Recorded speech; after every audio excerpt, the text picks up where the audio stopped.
GMA News Online. First of all, congratulations. Do you already have a date of when the operation would start?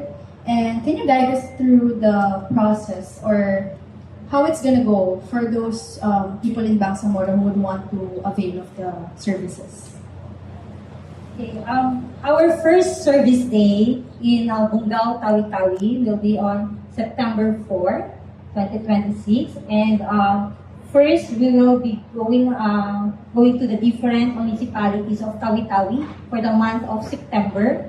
And next is Basilan for October, and then we'll go to Maguindanao areas.